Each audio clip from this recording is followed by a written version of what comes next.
Estamos de volta com o nosso TAG Summit para darmos continuidade à nossa agenda com todos os nossos painéis. E agora nós vamos falar sobre Private Equity, um universo privado de oportunidades.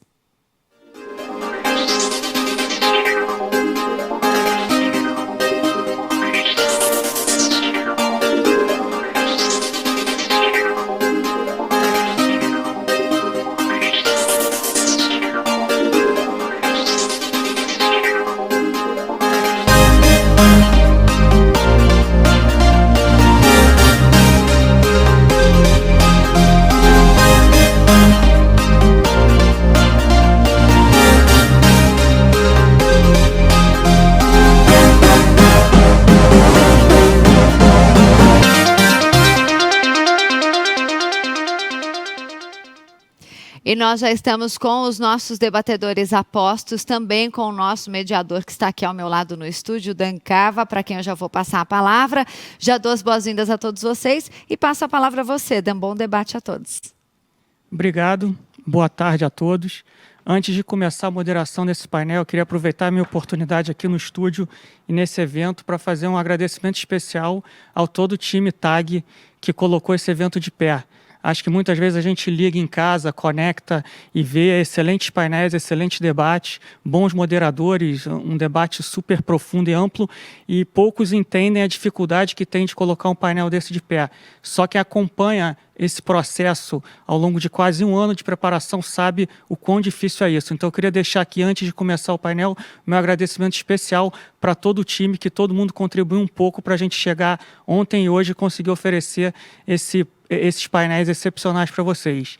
E eu tenho certeza que esse é o segundo TAG Summit e acredito que teremos muitos outros eventos tão profundos e tão bons quanto esses, com esse time que a gente tem junto. Então, obrigado a todo o time TAG. Obrigado, Danilo. Obrigado, Rodrigo. Obrigado, Ricardo. Eu sei o quão difícil é a gente conseguir um tempo no meio do dia, uma hora e meia, para a gente fazer esse debate, especialmente no momento que a gente está vivendo. O Brasil está vivendo um momento único, né? A nossa taxa de juros está em 2%, é a menor taxa de juros da história. A gente está com uma taxa que é bem parecida com a taxa de juros de países desenvolvidos que já convivem com esse tipo de experiência há alguns anos. E no Brasil essa é uma experiência diferente, né? Como bem falou ontem o nosso sócio Marco Bismarck, o Brasil tinha um competidor no mundo de investimentos que era um competidor muito cruel, que era o CDI, que tinha retorno alto, pouca volatilidade ou nenhuma volatilidade e muita liquidez. Então era muito difícil você competir com o CDI, né? Você precisava ser muito bom, trazer alguma coisa muito diferente para você conseguir competir com um ativo desse. E nós na TAG, já há alguns meses ou talvez alguns anos, a gente já vinha trabalhando com um cenário onde estruturalmente o Brasil pudesse conviver com taxa de juros mais baixas e por mais tempo. Não que a gente acredite que o CDI ou a Selic vão ficar em 2% para sempre. A gente sabe que os ciclos de política monetária não acabaram, então, eventualmente, a gente vai ver algum processo de alta de juros em algum momento do tempo, mas a gente tem uma grande confiança e talvez uma grande esperança que a gente não vai atingir aqueles patamares de juros que a gente atingiu no passado. Então, diante do exposto, a gente entende que o investidor vai ter que abrir mão ou de liquidez ou de volatilidade, ou seja, para ele ter retornos maiores, mais produtivos do que o CDI ou do que a Selic, ele ou vai ter que ter um portfólio mais volátil, ativos mais voláteis, ou ele vai ter que ter um portfólio que tenha menos liquidez. E é por isso que a gente trouxe esse painel aqui hoje de Private Equity e Venture Capital. E a nossa ideia foi tentar trazer um time muito eclético nesse sentido, porque mesmo dentro do Private Equity, mesmo dentro do Venture Capital, você tem subclasses. E é por isso que a gente trouxe esse grupo aqui extremamente experiente para falar um pouco sobre como funciona esse mercado, como eles atuam e como é o trabalho deles. Então a gente trouxe aqui o Pátria, que talvez seja o mais antigo empresa de Private Equity no Brasil. Eles já estão há mais de 30 anos no Brasil. O Ricardo é um executivo extremamente experiente, já foi chairman e do conselho de várias empresas.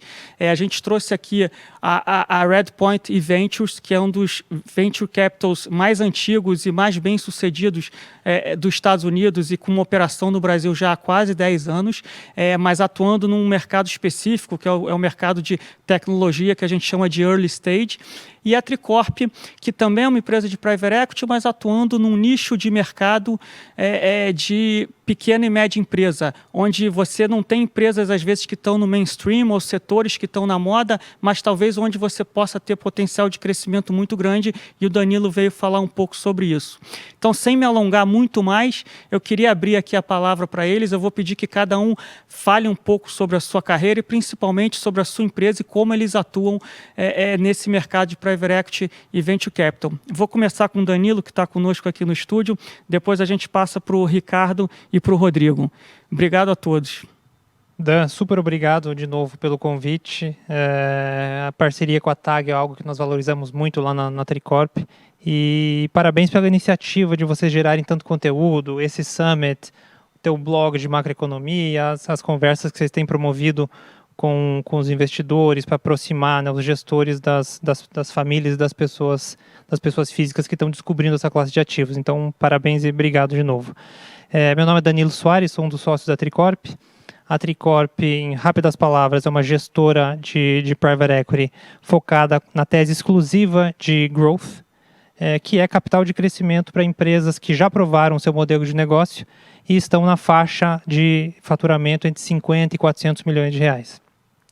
Nossa filosofia é nos associar a empreendedores diferenciados que estejam à frente de empresas com vantagens competitivas claras e construir com elas uma estrutura de co-controle e que envolva uma presença muito atuante de nós gestores ao longo da vida em sociedade, com o objetivo comum de no final do ciclo, levar essas empresas para outro patamar de tamanho e valor. A Tricorp foi fundada em 2012. Nós somos em 3 co-gestores de portfólio. Além de mim, temos o Felipe Lomônaco e o Bruno D'Ancona. E esse time está junto desde o início há 8 anos.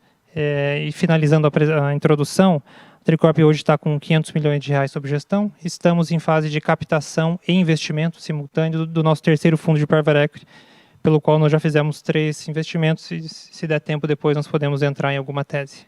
Obrigado. Obrigado, Danilo. Queria passar a palavra para o Ricardo, contar um pouco aí da história de vida dele, profissional, e um pouco o que o Pátria faz aí, que tem o sócio que eu esqueci de comentar, que é a Blackstone, que é a maior empresa de investimentos alternativos do mundo, inclusive listada na Bolsa Americana. Ricardo. Obrigado, Dan. Obrigado pelo convite. Olá a todos os colegas panelistas, e é um prazer estar aqui com vocês, falando sobre Private Equity. Parabéns a vocês estarem organizando esse evento para explicar para o investidor cada vez mais sobre Private Equity. Como você disse, a gente é um dos primeiros fundos do Brasil. A gente começou a fazer Private Equity em 94, quando surgiu a primeira safra de fundos. Começamos com investimento na Drogasil, uma empresa que hoje acho que todo mundo conhece, com muito sucesso na Bolsa. A gente investiu na Drogasil em 94, assumiu a gestão da empresa, promovemos um processo de crescimento, e hoje aí a Drogasil é líder em drogarias no mercado. Esse caso permitiu a gente captar o nosso primeiro fundo em 97, foi mais ou menos nessa época que eu me juntei ao Pátria, no fundo 1. Eu participei do caso do Diagnósticos da América, que em São Paulo as pessoas conhecem pela marca Delboni ou Lavoisier. Foi uma empresa que a gente fez abertura de capital no fundo 1. Acho que foi um dos primeiros casos de sucesso de ciclo de private equity, de investimento privado e depois abertura de capital, que eu acho que textbook é o que a gente gostaria de fazer sempre no investimento de private equity, né? Você tem os estágios clássicos de investimento, que seriam começar com venture capital, depois você investir ciclos de private equity, como estava exemplificando o Danilo, até você está buscando uma empresa que já tem o seu modelo comprovado e está buscando fazer um crescimento, e o next stage natural seria a abertura de capital. Então, eu acho que a abertura de capital, ela, de de uma certa forma, coroa esse ciclo do private equity, levando a empresa do privado para o público. A gente, no fundo 1, tivemos esse caso da Anhanguera, depois no nosso fundo 2, a gente fez um processo similar na Anhanguera Educacional, empresa da qual eu fui CEO, eu liderei o IPO e fui CEO da companhia também, já como uma empresa aberta.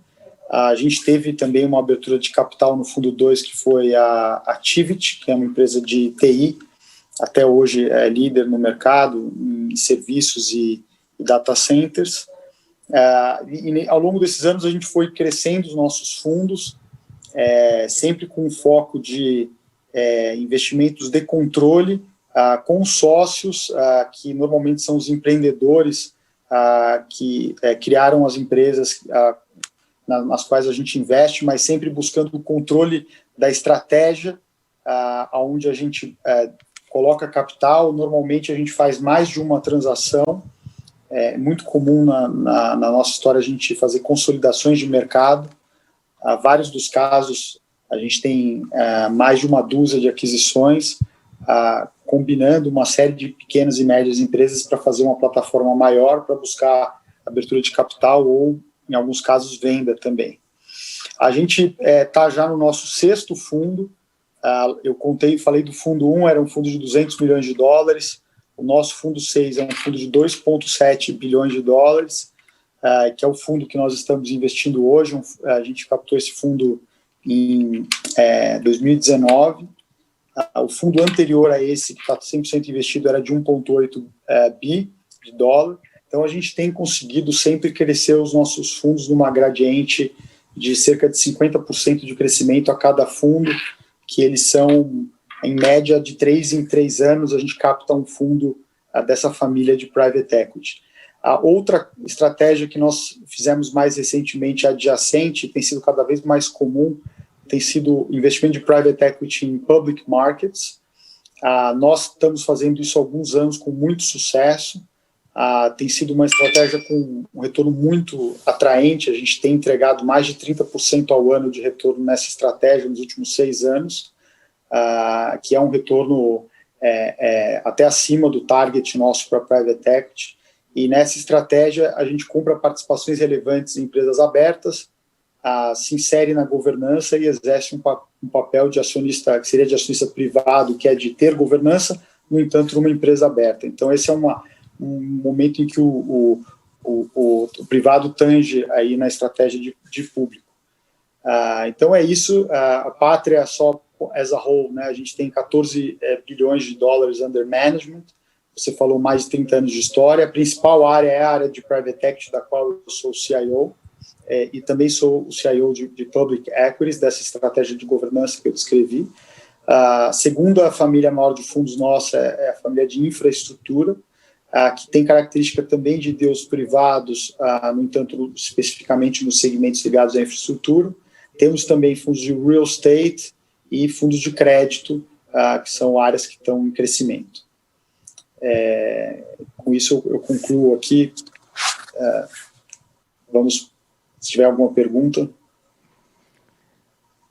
Obrigado, Ricardo. A gente agora já começa a ficar mais claro aqui, conforme eles vão se apresentando, um pouco a diferença entre nichos de atuação, nichos de mercado, e acho que o que a gente precisa reforçar aqui é que dentro de um portfólio de longo prazo tem espaço para todo mundo, né? O Ricardo falou aqui de várias empresas conhecidas aí do grande público, o Danilo não teve oportunidade de falar ainda, mas até o final da nossa apresentação ele vai falar algumas empresas, alguns cases que eles participaram, são cases que talvez o grande público não conheça tanto, mas que tem um crescimento potencial gigantesco. E eu queria abrir agora para o Rodrigo, que está num nicho bem diferente da Tricorp e do Pátria, que é o early stage, muito voltado para a tecnologia, mas eu vou deixar ele contar um pouco a história dele e um pouco a história da Redpoint. Super obrigado por me receber, Dan, Diego, Ricardo, prazer em encontrar vocês. Bem, eu comecei a carreira sendo empreendedor, montando uma startup para uma empresa que depois o Ricardo acabou investindo, que é a Droga Raia. A gente montou o serviço de entrega em casa. Depois disso, eu passei quase 3 anos em consultoria de estratégia e resolvi que queria juntar um pouco dos dois mundos. Fui fazer MBA e nos Estados Unidos descobri essa indústria chamada Venture Capital. Trabalhei lá durante o ano e meio. Em Venture, resolvi voltar para o Brasil e não existe indústria. Tá? Isso é um ponto importante, por isso que eu gosto de contar um pouquinho a minha história, porque é uma indústria que nasceu a partir de 2010. Então eu voltei, não consegui arranjar emprego porque não existe indústria, e aí eu tive que montar, junto com 2 sócios, o segundo fundo de venture do Brasil em 2010, a Warehouse Investimentos. A gente fez 6 investimentos, entre eles a gente fez o primeiro cheque no iFood. A iFood cresceu, virou o que todo mundo conhece hoje, e eu saí, fui montar um novo fundo e a Redpoint me convidou a me juntar em 2014, né? De lá para cá, Redpoint, a gente é um time de 4 sócios. Eu, Anderson, que é um dos venture capitalists que faz venture há mais tempo no Brasil. Ele começou em 2003, muito cedo, mas foi ele que fez o primeiro cheque na Movile, que acabou comprando o iFood. Foi ele também que fez a transação da Naspers comprando o Buscapé. O nosso outro sócio é o Romero, que fundou o Buscapé e tocou durante 18 anos até vender para o Anderson. E o terceiro é o Manuel, que ele é hacker, CTO, depois montou uma startup, acabou vendendo também para o Anderson. Então, a gente está nesse mundo de tecnologia há bastante tempo. E em 2012, a Redpoint resolveu montar um fundo no Brasil, é uma casa... a gente é independente, mas tem eles como sócio. Então, temos 4 sócios locais, os 2 sócios de fora. E a gente, nesse período, levantou quase R$1,5 bilhão para investir em startups no Brasil. A gente fez pouquíssimos investimentos fora. Entre eles, a gente fez Rappi, a gente foi Seed Investor, que é a primeira fase de investimento numa startup, a gente fez em Rappi. E a gente investiu em outras 47 empresas nesse portfólio, né? Dentre os nomes que vocês devem conhecer, a gente tem Gympass, a gente tem Creditas, tem a própria Rappi e algumas outras que rapidamente vão entrar no radar de vocês. Obrigado, Rodrigo. Queria tentar seguir um roteiro aqui para a gente entender como é que começa o trabalho de vocês e como é que vocês atuam nas empresas e depois como é que vocês fazem a saída. Então, eu queria começar com o Danilo. Como é que vocês fazem análise e prospecção de empresas e, eventualmente, se você quiser contar algum caso ou alguns casos que vocês tiveram e você já tem muitos casos de sucesso, entender primeiro como é que começa, como é que vocês fazem esse mapeamento e prospecção das empresas. Depois a gente tenta entender um pouco como é que funciona o trabalho de vocês dentro da empresa, como é que as empresas, os empresários e vocês estão atuando no meio dessa crise, dessa pandemia e estratégias de saída. Maravilha, Dan. As carteiras dos portfólios da Tricorp são relativamente concentradas. Nós costumamos construir portfólios em cada fundo que tenham entre 7 e 10 posições. Então, o processo de escolha, né, de análise de cada ativo é bem relevante, é onde nós gastamos metade do tempo. É você selecionar entre 7 e 10 empresas excepcionais para compor o portfólio.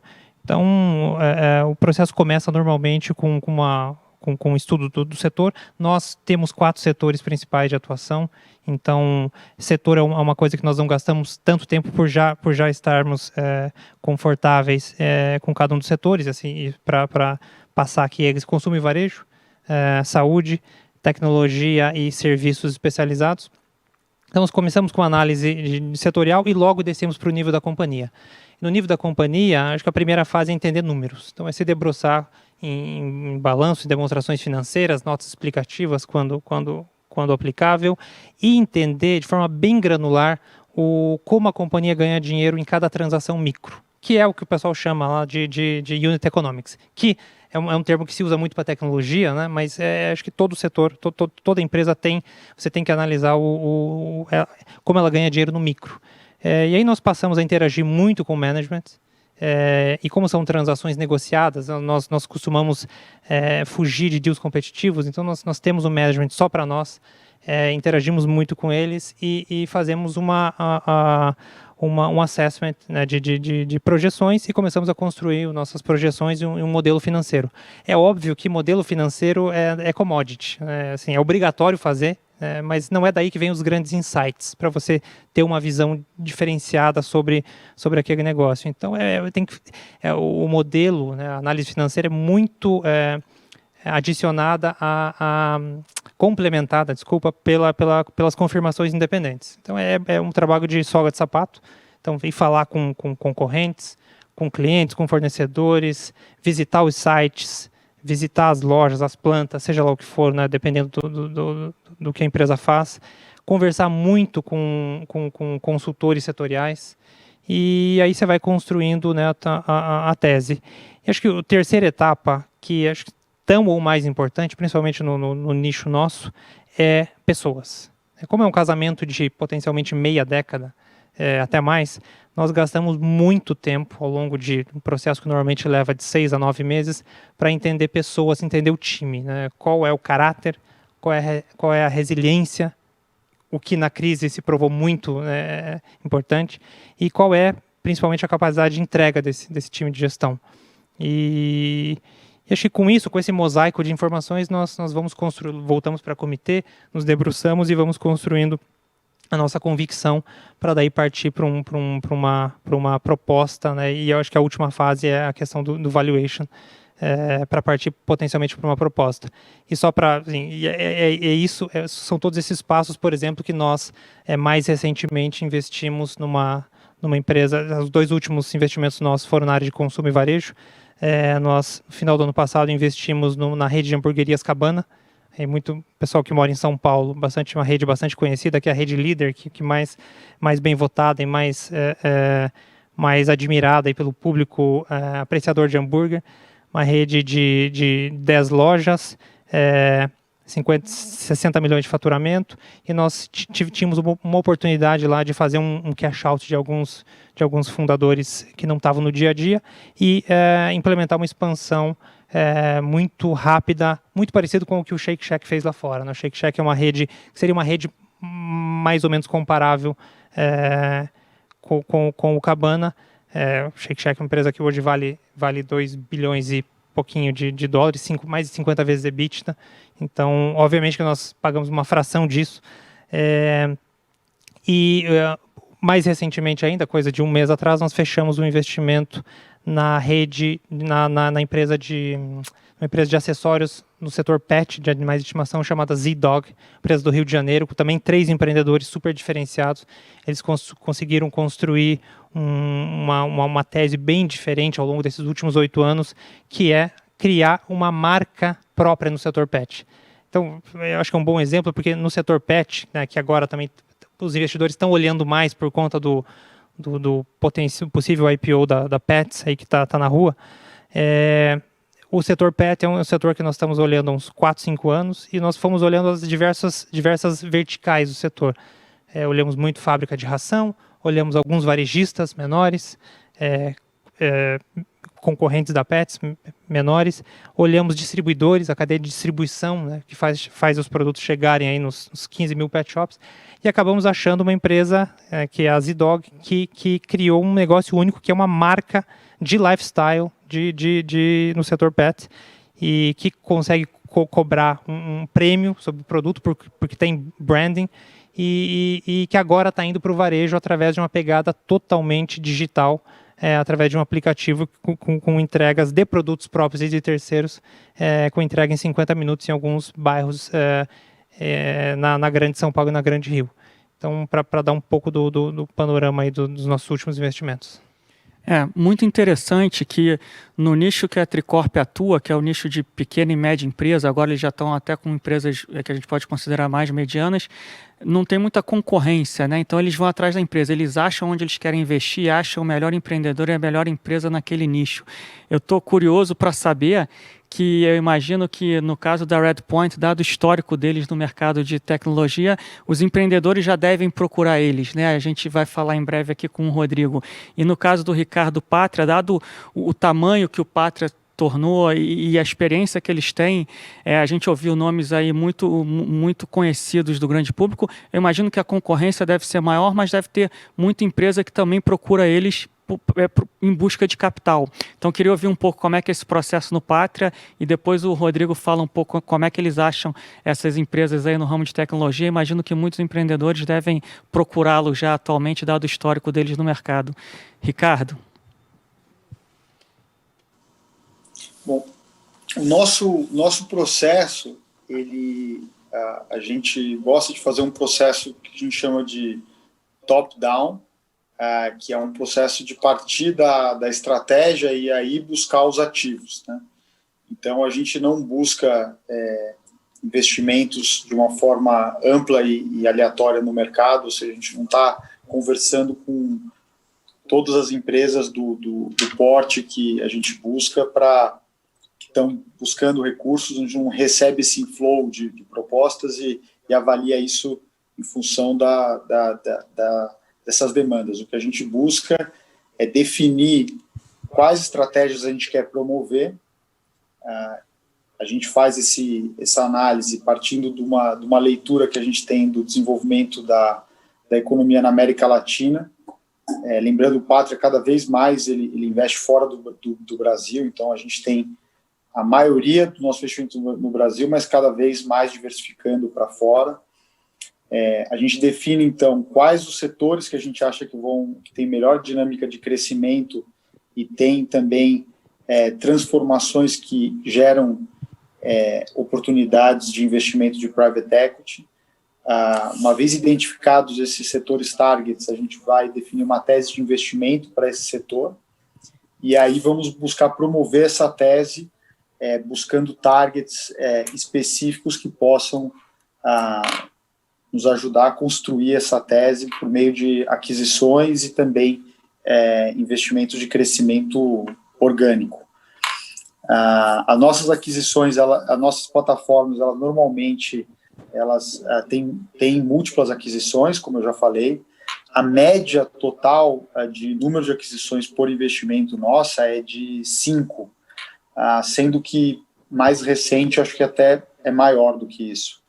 Então, se você pegar, eu vou dar alguns exemplos do último fundo, que é o fundo 5, que é esse fundo de 1,8 bilhões de dólares, tem duas estratégias que são maiores e têm mais destaque, até são empresas que possivelmente vão fazer IPO.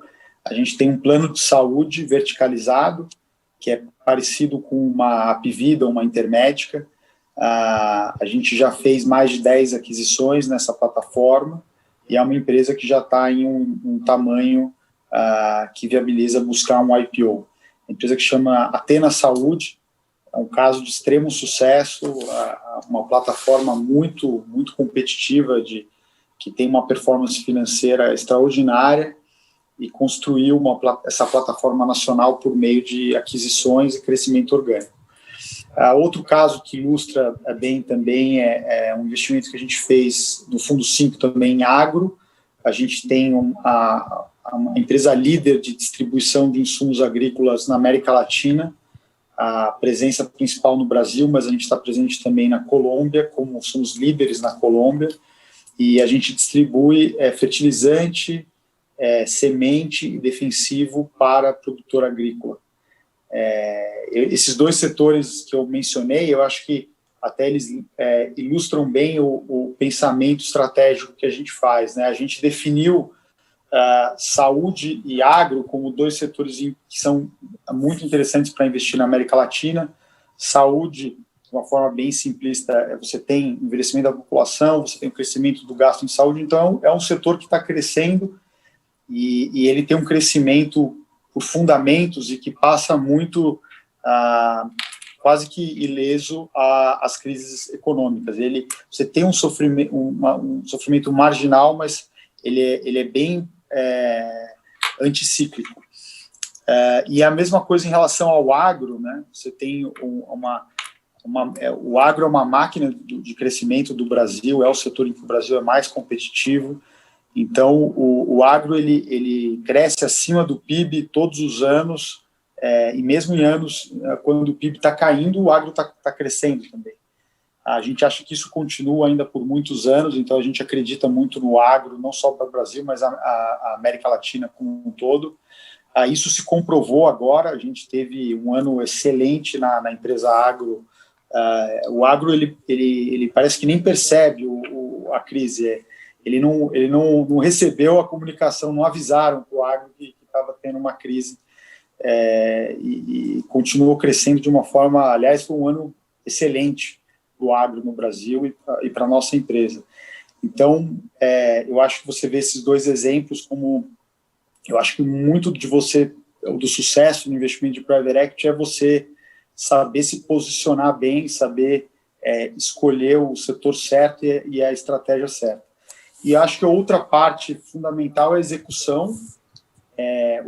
Nós atuamos como investidor controlador, investidor que aporta muita gestão e muito desenvolvimento nas empresas. Então, nenhuma das nossas teses são teses que estavam prontas ou que a gente entrou num negócio que já estava orientado, já estava montado e no qual o sucesso ele não dependesse, de uma certa forma, muito da nossa contribuição. Então, eu acho que a gente consegue agregar valor nesse sentido. Eu acho que a gente aporta estratégia, aporta execução, e isso cria muito do alfa do fundo, né?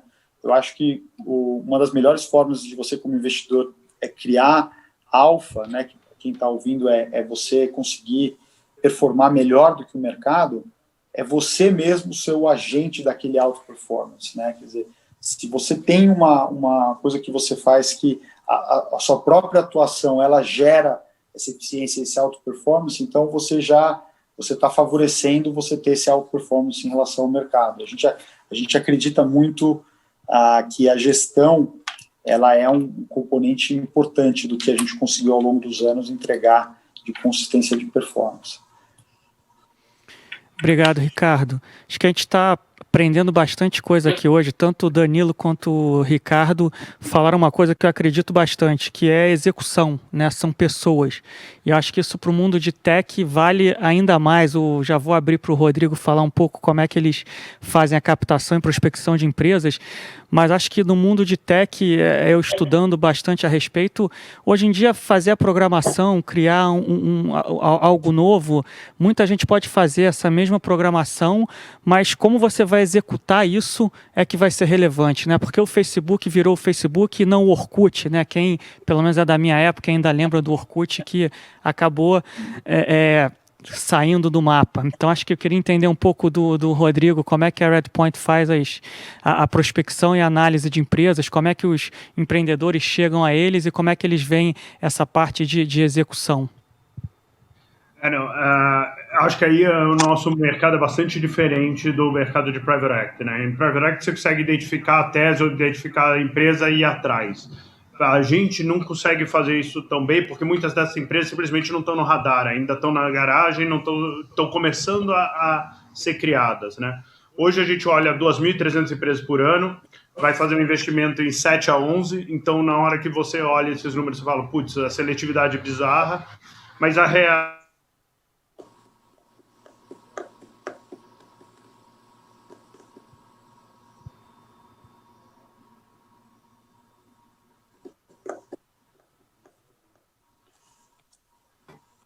E eu congelei. Fui eu que congelei? Bom, a gente está com um probleminha de conexão do Rodrigo. Vamos seguir aqui. Rodrigo voltou aqui. A gente teve um probleminha de conexão. Vamos continuar. Tecnologia deu pau. Não, mas quando você olha o meu funil, né, de 2.300 empresas para investir em 6 a 7, parece que a gente está selecionando. Mas a realidade é que esses empreendedores que a gente escolhe, né, que chegam no final do nosso funil, todos eles têm mais de uma oferta. E a grande questão é por que ele escolhe trabalhar com a gente? Qual o valor que a gente traz para ele? Qual a experiência, as referências que ele tem dos outros empreendedores que já passaram pela experiência com a gente? E isso leva ele a escolher a gente como sócio. Tá? Então, a gente trabalha muito por recomendação, porque esse deal flow já vem mais qualificado. A gente, obviamente, olha todo mundo que bate na porta, e a gente tem um segundo modelo que a gente procura problemas, né? Qualquer problema que seja grande o suficiente para ser resolvido, e aí no Brasil não faltam problemas, a gente está procurando empresas que estejam se propondo a resolver aquilo. E aí o grande segredo do negócio é achar o melhor empreendedor, né? Tem várias teses que a gente trabalhou, que a gente vê o problema, acha que ele é um problema punjante, que precisa ser resolvido, e que a gente simplesmente não achou o empreendedor adequado para liderar esse processo, que é um processo muito específico, e que exige muito do empreendedor, né? Ele vai sair de 6 pessoas quando a gente investe e vai a 2.000, 3.000 pessoas no momento da nossa saída, né? Então é um cara muito especial, que consegue fazer essa evolução durante os 8, 10 anos de relacionamento com a gente, para estar dentro do nosso target de investimento. Legal, eu acho importante contar também a história da Redpoint, que eles têm uma iniciativa muito interessante, que é o Cubo, né, que o Rodrigo acabou não falando, mas é um ecossistema de empresários, de empreendedores, onde a Redpoint participa ativamente e onde lá dentro você pode criar e crescer a sua empresa. Acho que é uma iniciativa muito, muito boa, a gente já esteve lá, já conhecemos, e de fato é um ecossistema muito interessante para você conseguir descobrir novas empresas e novos empreendedores. O Cubo a gente cofundou com o Itaú, e o papel dele para a gente é, primeiro, aproximar e tornar a gente o parceiro de preferência para os melhores empreendedores, e ele também nos ajuda em 2 aspectos super importantes, né? Um primeiro é a gente conseguir acompanhar a evolução desse empreendedor durante os 6, 8, 10 meses que ele está lá do Cubo, antes da gente ter que tomar a decisão de investimento. Então a gente consegue criar esse relacionamento, ver como o cara se comporta quando as coisas estão indo bem, quando as coisas estão indo mal, e acompanhar esse ponto de inflexão onde ele começa a acelerar e ganhar mercado. E do outro lado, ele nos ajuda a nos aproximar dos corporates, que ou vão ser clientes dessas empresas ou possivelmente vão ser compradores dessas empresas. E também nos dão bastante informação de quais são os problemas que elas estão enfrentando, né? Qual o problema que uma DASA enfrenta hoje e que merece ser resolvido? Isso vira tese de investimento para a gente vai procurar startups que estejam endereçando esses problemas, porque se dói num grande corporate, provavelmente a gente consegue criar um business grande em cima disso. Legal, obrigado. Queria falar um pouco, falou-se muito de crise, falou-se muito de pandemia, infelizmente é a situação que a gente está vivendo, mas eu queria falar um pouco de oportunidades. Acho que a gente vem falando isso na TAG há bastante tempo, toda crise traz oportunidades. Acho que o Ricardo falou aqui do setor de saúde, falou do setor agro.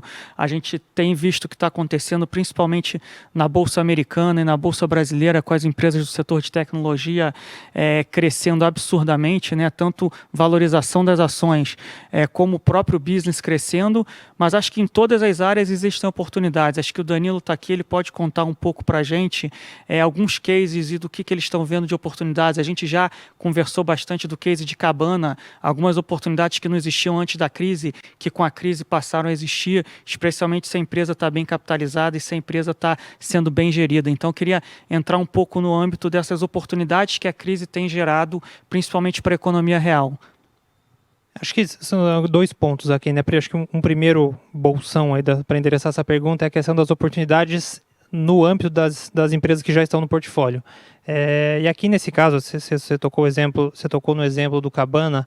O Cabana, obviamente, está numa indústria que foi bastante afetada, mas nós fizemos um trabalho bem interessante lá com o nosso time de gestão, e aí volta o ponto da resiliência, né? De estarmos num setor em que nós nos vimos com lojas físicas fechadas, com a receita da indústria caindo cerca de 80%, e fizemos um trabalho que ficou assim, que agora, olhando para trás, né, ficou magistral, foi magistral, era uma empresa que já tinha 20% da receita via delivery, e fizemos um trabalho de redes sociais, de branding, de empacotamento de combos com os nossos agregadores, o nosso parceiro agregador, que é o iFood, e triplicamos a receita no ambiente digital, e o resultado disso foi com que nós só tivemos uma queda de 35% na nossa venda nesse segundo TRI, que foi acho que o vale, né, dessa recessão. E do lado da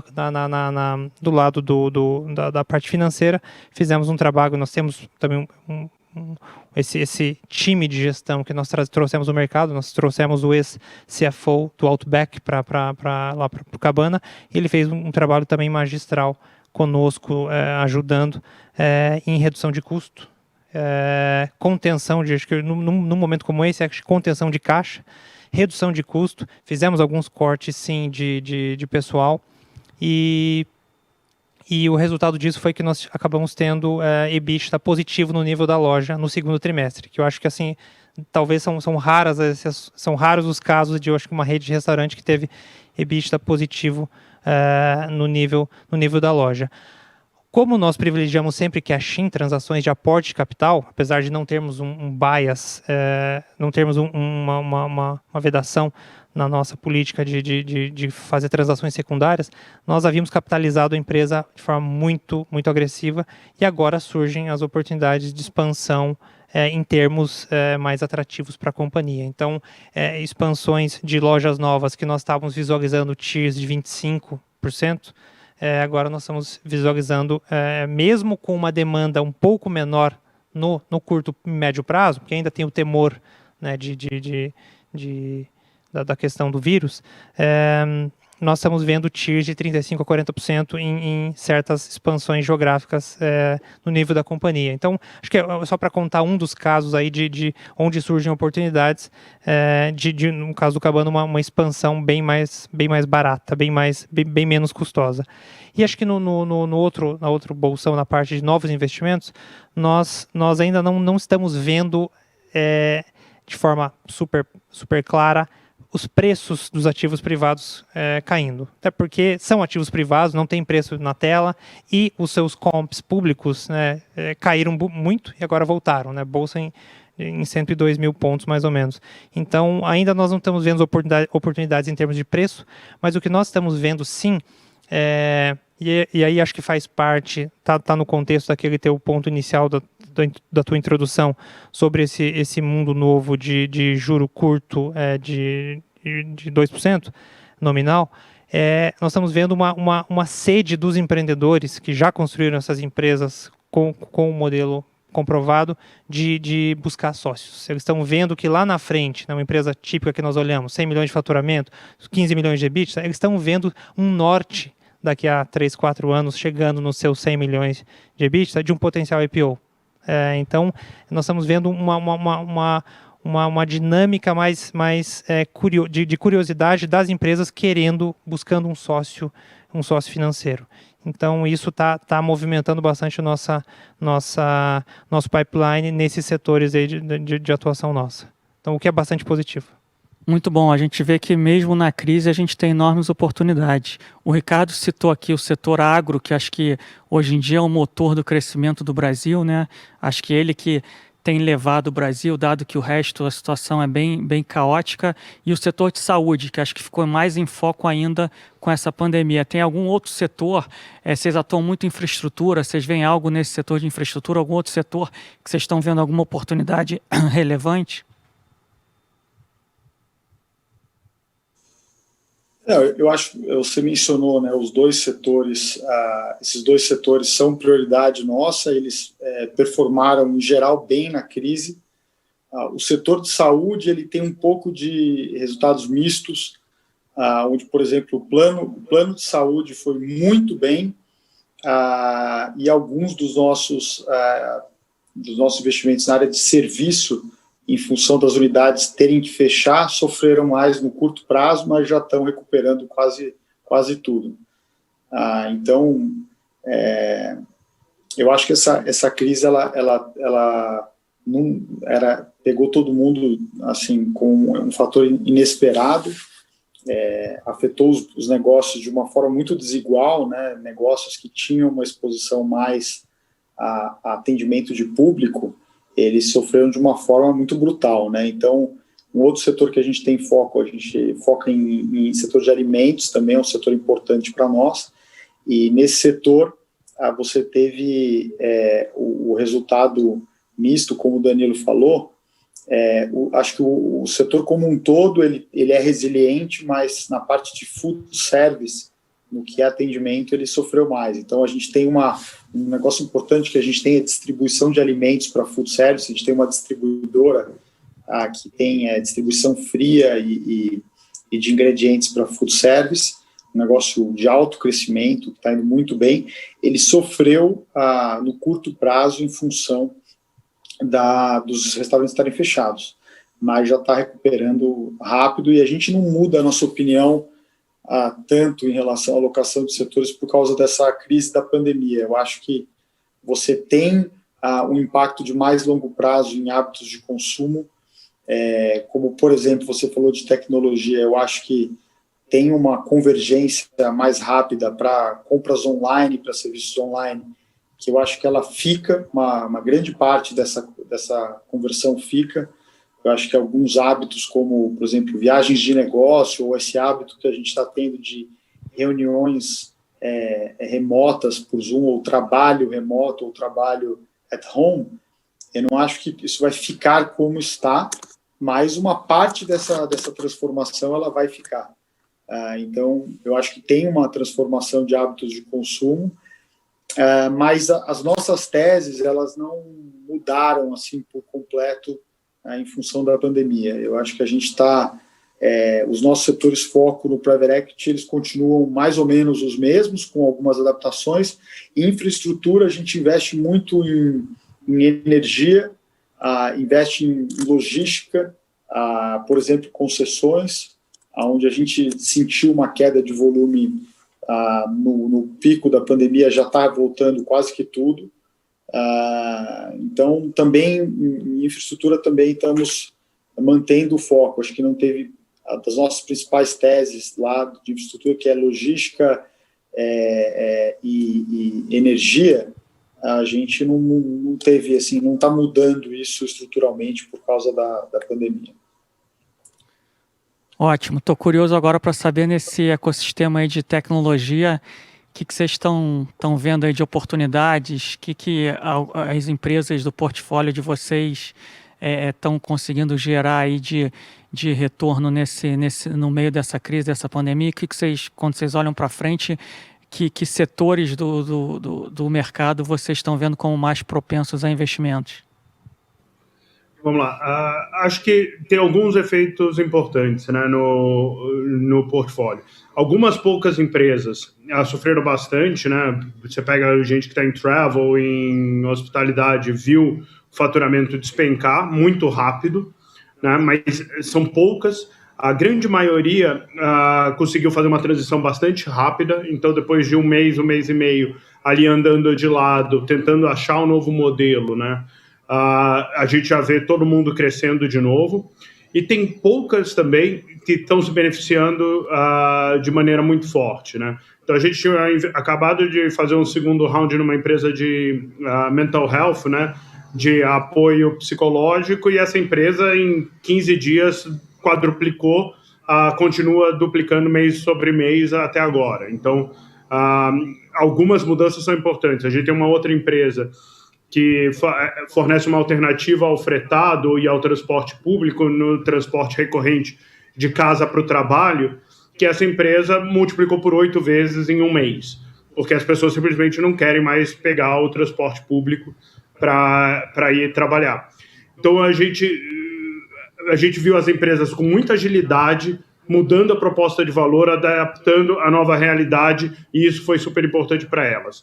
O outro aspecto que tem sido super interessante é que ficou muito mais fácil atrair talento, né? Enquanto estava todo mundo razoavelmente crescendo, com projetos interessantes no mundo corporativo, era difícil você justificar que o cara tomasse um pay cut para vir tomar o risco de uma startup. Agora, essas pessoas estão com projetos que são razoavelmente chatos, né? São projetos de redução de custo, muito menos crescimento, é um clima muito mais sóbrio na economia em geral. E aí a nossa proposta de valor de trazer esse pessoal para dentro, num play de crescimento, empresas que estão crescendo muito rápido e se tornando relevantes, tem sido um efeito colateral muito positivo de toda a crise, né? E que eu acho que vai perdurar agora pelos próximos meses de recessão. Como tese de mercado, o que a gente viu foi uma aceleração muito forte na adoção de tecnologia, tem algumas quebras importantes de infraestrutura, né? Então, o CFM bloqueava a telemedicina. Cara, agora não tem mais volta. Telemedicina aconteceu, todo mundo já está usando, e essa mudança, ela é uma mudança estrutural que vai ser muito importante para frente, né? Assinatura digital, e tem diversos outros exemplos onde a tecnologia já estava pronta, já tinha alguma adoção, e a gente tem uma mudança de patamar tecnológico vindo para frente.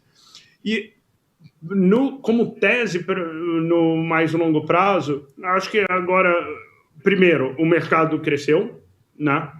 Porque a adoção ficou maior de tecnologia, então coisas que antes podiam não se viabilizar, agora todo mundo pede no Rappi, todo mundo pede no iFood. Essa familiaridade com a tecnologia vai abrir muitas novas oportunidades. E do outro lado, a gente vê os corporates entendendo a necessidade de ter um braço digital, o que vai aumentar também a liquidez dessas empresas no médio prazo. Obrigado. Tem uma pergunta aqui que eu vou tomar a liberdade de responder, ou responder parcialmente. Ela é endereçada para o Rodrigo, mas eu não vou deixar ele nessa situação, que é quando que a gente vai ter um fundo de venture capital no Brasil com regulamento adequado para investidor institucional. E acho que eu vou responder por ele, que a gente está em tratativas não só com a Redpoint, como com outras empresas de venture capital no Brasil, e esse é o projeto prioritário da área de gestão da TAG Investimentos para esse segundo semestre. Então a Redpoint está com um fundo novo para começar a ser captado nesse segundo semestre. A gente tem mantido conversas bem próximas e a gente espera que até o ano que vem a gente consiga de fato fazer um primeiro investimento de um investidor institucional no Brasil com regulamento adequado. O Rodrigo já está trabalhando com isso, a gente está bem próximo e trabalhando em conjunto. A gente está aqui partindo para os nossos 5 minutos finais da nossa apresentação, a gente tem um pouco menos de 10 minutos. Eu vou deixar agora, vou jogar uma casca de banana aqui para vocês e 2, 3 minutinhos para cada um de vocês responderem. Se vocês tivessem que escolher uma empresa do portfólio de vocês, sem desmerecer as outras, obviamente, e não necessariamente precisa ser a empresa que vai mais dar certo ou vai crescer mais, mas qual empresa que vocês escolheriam e por quê? Né, qual o motivo de escolher essa empresa? Eu sei que é uma casca de banana aí, mas para a gente finalizar aqui o nosso painel com chave de ouro. Danilo? Pergunta chata, né? Porque nós temos os nossos... É igual perguntar para a avó qual que é o neto mais querido. Não, mas talvez até um viés pelo availability bias, né, do nosso viés de disponibilidade aí do nosso deal mais recente, eu falaria da ZDog. A ZDog é uma empresa, como eu comentei, única no setor pet. O setor pet, só grandes números para quem não está acostumado, é uma empresa o setor pet, desculpa, é um setor de 35 bilhões de tamanho no Brasil. São 88 milhões de cachorros e gatos, com um gasto por animal de cerca de $65 per capita, né, por bicho. E número de cachorros e gatos crescendo 3% ao ano, o gasto por cachorro e gato crescendo 7% ao ano. Então você tem uma dinâmica de um setor que cresce pelo menos 3 a 4 vezes o PIB brasileiro e com algumas tendências mais macro, assim, de redução de número de filhos por casal e de humanização do pet. Então você tem aí um ecossistema propício para um setor para você olhar muito. Então, como eu comentei há pouco, nós olhamos nós estamos há 4 anos olhando diversas verticais, desde distribuição, ração, a parte veterinária, o varejo, né, na ponta, e a ZDog apareceu para nós no momento, assim, depois de ter olhado tudo isso, falando, essa empresa, uma empresa que os números publica balanços, né, então não tô revelando nada confidencial, uma empresa de cerca de 100 milhões de faturamento,